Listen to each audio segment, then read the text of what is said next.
Citrus family में चाहे वो किन्नू है, नींबू, माल्टा, संतरा, मौसमी है, सबसे ज़्यादा जो दो इंसेक्ट हमारे प्लांट की डिक्लाइन के लिए जिम्मेवार हैं वो दो हैं।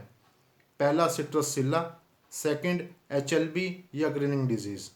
सिट्रसिल्ला को ऑलरेडी हम जो है अपने पिछले लेक्चर में, जिसमें मैंने बताया सिट्रसिल्ला का कंट्रोल, उसमें आपने अगर सुना होगा तो मैंने उसमें किस तरीके से इसको कंट्रोल कर सकते हैं, कौन कौन से जो फैक्टर हैं वो इसको बढ़ाते हैं और कौन से कम करते हैं, वो हम ऑलरेडी इसमें जान चुके हैं।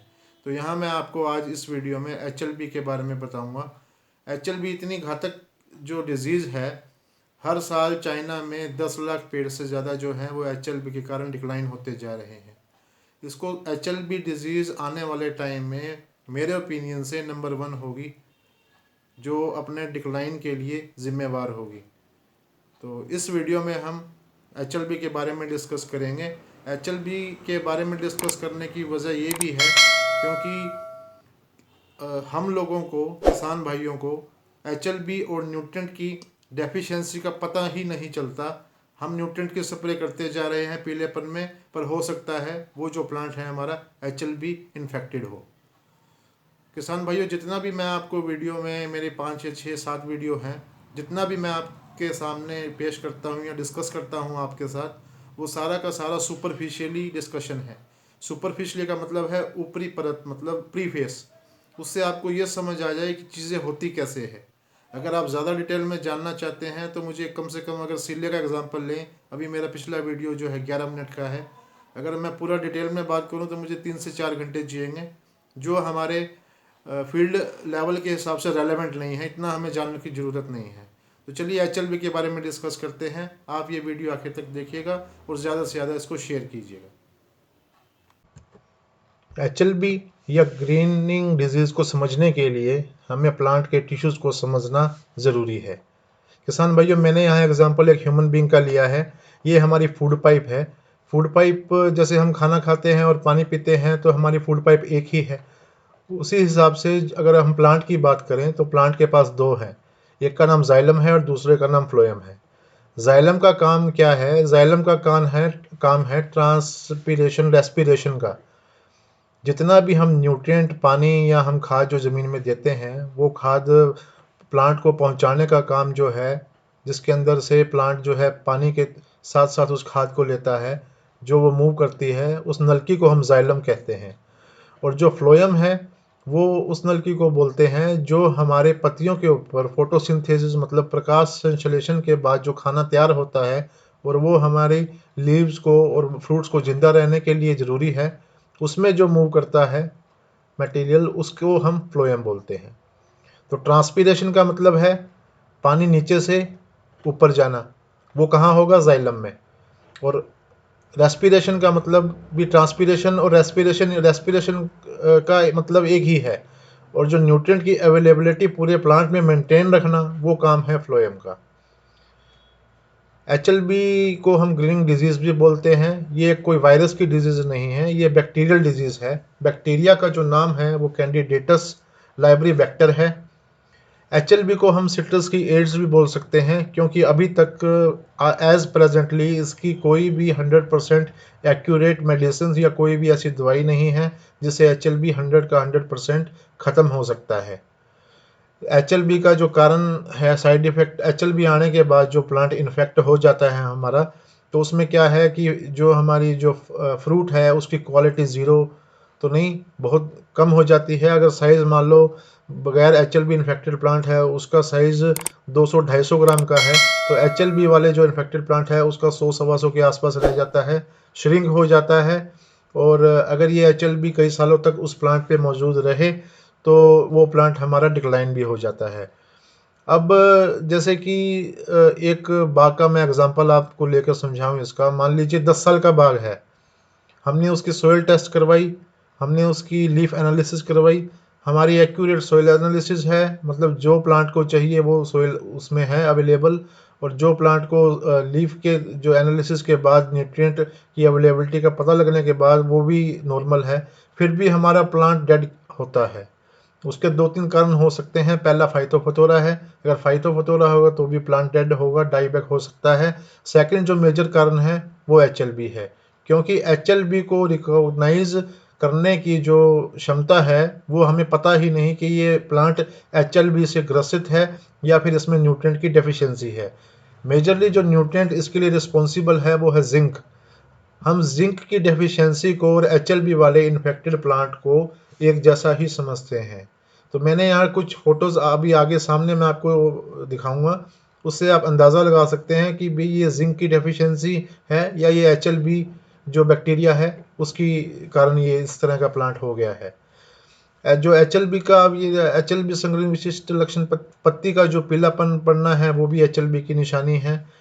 टहनियों का सूखना वो फाइटोफथोरा भी हो सकता है, डाईबैक जो बनता है, और या फिर एचएलबी भी इन्फेक्टेड हो सकता है। बगैर मौसम के अनियमित फूल आ जाना, जैसे अभी हमें पता है फ्लावरिंग जो है अपनी फरवरी में और मार्च के अंदर रहती है, अचानक कभी अगस्त में फ्लावरिंग आ जानी, कभी अक्टूबर में आ जानी, तो वो भी एचएलबी का कारण हो सकता है। एचएलबी का जो बैक्टीरिया है वो सर्वाइव फ्लोएम में ही करता है। जैसे मैंने आपको बताया था, फ्लोएम का काम जो है वो जितने भी न्यूट्रिएंट, जैसे इस पत्ती में हमारे फोटोसिंथेसिस के बाद जो न्यूट्रिएंट बनते हैं उसका काम है पूरे प्लांट को न्यूट्रिएंट पहुंचाना, जड़ों तक पहुंचाना, उसको स्वस्थ रखना। फ्रूट है तो फ्रूट को न्यूट्रिएंट पहुंचाना। एचएलबी जो बैक्टीरिया है वो यहाँ इन्फेक्ट अगर बाय चांस करता है तो ये नीचे वाला जो ट्रांस मूवमेंट है ये रुक जाएगा, और ऊपर से अब नीचे वाला न्यूट्रिएंट नहीं मिलेगा उसको, तो नीचे भी जो लीव्स हैं वो येलो हो जाएगी, और जो ऊपर वाला है वो भी डेड होना स्टार्ट हो जाएगा, क्योंकि न्यूट्रिएंट्स की अवेलेबिलिटी तो उसको भी ऊपर वाले जो लीव्स हैं उनको भी चाहिए। तो ये जिंक की जो सेम है वो एचएलबी आपको डिफरेंस करने के लिए मैंने कुछ फोटोज ये है। जैसे अब ए में मैंने उसमें आपको दिखाया है कि पूरी जो लीव है वो ग्रीन है, लेकिन जो बीच बीच में है वो थोड़ा सा खरोंच जैसे से होती है, उस तरह की जो है येलोपन आ गया है।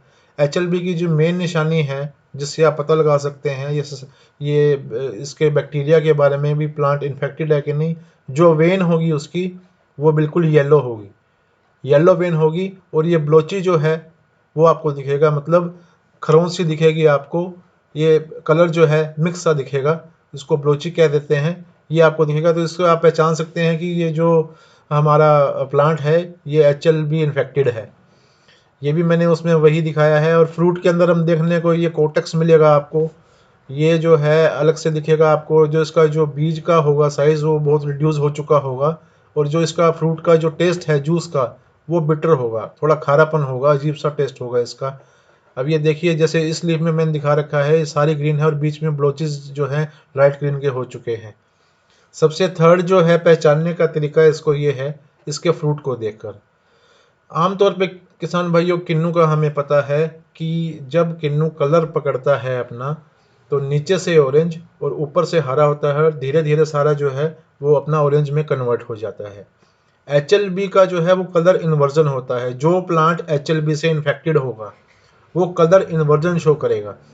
कलर इन्वर्जन का मतलब है जहाँ ये फ्रूट लटका हुआ है वो ऊपर से पहले ऑरेंज और नीचे से ग्रीन, जैसे ये मैंने दिखाया है, ये वाला ऊपर से पहले ऑरेंज और नीचे से पहले जो बाद में जो है वो ग्रीन, ये एचएलबी का जो है वो है इन्फेक्टेड प्लांट है। अगर यही नॉर्मल प्लांट होता तो ये डंडी ऊपर से पहले हरी होती, नीचे से कलर पकड़ता है फ्रूट। तो ये निशानी जो है ये एचएलबी इन्फेक्टेड प्लांट की है। ये बहुत ज़रूरी बात है, ये आप अपने खेत में जाके प्लीज़ गौर करिए इसके बारे में कि whether our plant is infected with HLB या उसमें जिंक की कमी है। ये अपने इंडिया में बहुत है, और ये मेरे ओपिनियन, मेरे जो हिसाब से अगले आने वाले साल में सिट्रस सिल्ले से ज़्यादा एचएलबी से डिक्लाइनेशन स्टार्ट हो जाएगी या शुरू भी हो गई होगी। एचएलबी फैलता कैसे है, इसके दो कारण हैं। पहला है सिट्रस सिल्ला। आपने अगर मेरी वीडियो सिल्ले का कंट्रोल देखा हो तो मैंने उसमें एचएलबी का जिक्र किया था। होता क्या है किसान भाइयों, जब सिल्ला जो है हमारी लीफ पे आकर बैठता है, अगर वो 1 घंटा 1.5 घंटा तक लगातार फ्लोएम के पास जो बैठता है और वो फ्लोएम से ही सैप सक करता है, अगर वो 1 घंटा लगातार बैठ जाए तो 95% चांसेस हैं कि वो हमारा जो पेड़ है वो इन्फेक्टेड एचएलबी से हो जाएगा। सेकंड है बड ग्राफ्टिंग। जब भी आप कोई प्लांट ले और बड जो आप करवाएं तो उसको जो है ट्रीटमेंट करके लें, उसको चेक करके लें उस प्लांट को कि कभी उसमें HLB तो नहीं जहाँ से आपने बड लिया है। इससे ज़्यादा एक्यूरेसी अगर हमें HLB के बारे में चाहिए कि 100% हमें पता ही लगाना है HLB है कि नहीं, तो दो टेक्निक है। पहला है PCR, ये DNA को हम निकाल कर उसके बाद पॉलीमरेज चेन रिएक्शन के थ्रू करते हैं। हमें इतना जानने की जरूरत नहीं है, लेकिन ये आपकी नॉलेज के लिए थोड़ा पता होना चाहिए। और सेकंड है इलेक्ट्रॉन माइक्रोस्कोप। माइक्रोस्कोप की मदद से हम फ्लोएम को जब काट के देखेंगे तो उसमें हमें HLB के बैक्टीरिया या कॉलोनीज जो है मिल जाएंगी। अब इसका कंट्रोल कैसे किया जा सकता है उसके बारे में बात करते हैं। सबसे पहला है, अगर आपके बाग में सिल्ला का कंट्रोल अच्छे तरीके से है, सिल्ला बहुत ही कम है क्योंकि सिल्ला सारे साल का पेस्ट है, इसकी जो जनरेशन है वो मैं ऑलरेडी डिस्कस कर चुका हूँ। तो सिल्ला को सबसे जो मेजर वेक्टर है, एक प्लांट से दूसरे प्लांट पे HLB ओनली एंड ओनली सिल्ला की ही मदद से जा सकता है। यदि हमारा 100 पेड़ का बाग 1 किले में लगा है और उसमें 2 इन्फेक्टेड हमारे प्लांट HLB के हैं, तो चांसेस बाकियों के सिर्फ और सिर्फ सिल्ले का अनकंट्रोल से ही बनते हैं कि पूरा का पूरा खेत हमारा HLB से इन्फेक्ट हो जाए। HLB एक बैक्टीरिया है, तो इसके लिए इंसेक्टिसाइड या फंजीसाइड नहीं, इसके लिए बैक्टीरिया साइडल की ही स्प्रे रिकमेंडेड है और वो ही काम करेगी। अब फंगस वाली स्प्रे बैक्टीरिया तो मारेगा नहीं ना।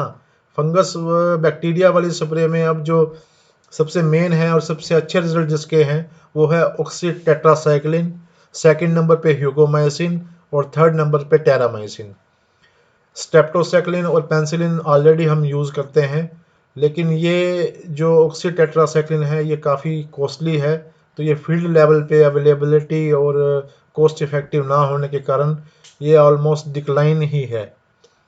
हम अपने जो कॉम्बिनेशन में अगर पेनिसिलिन और स्ट्रेप्टोमाइसिन यूज़ करें, जैसे अब बड हमने उस प्लांट से लेकर दूसरे में ग्राफ्ट करनी है, तो उस बड को अगर हम 4 घंटे अपने स्ट्रेप्टोसाइक्लिन और पेनिसिलिन के 10 माइक्रोग्राम पर ml और 100 माइक्रोग्राम पर ml के हिसाब से डिजोल्व करके रखें तो HLB की इन्फेक्शन को ख़त्म कर सकते हैं।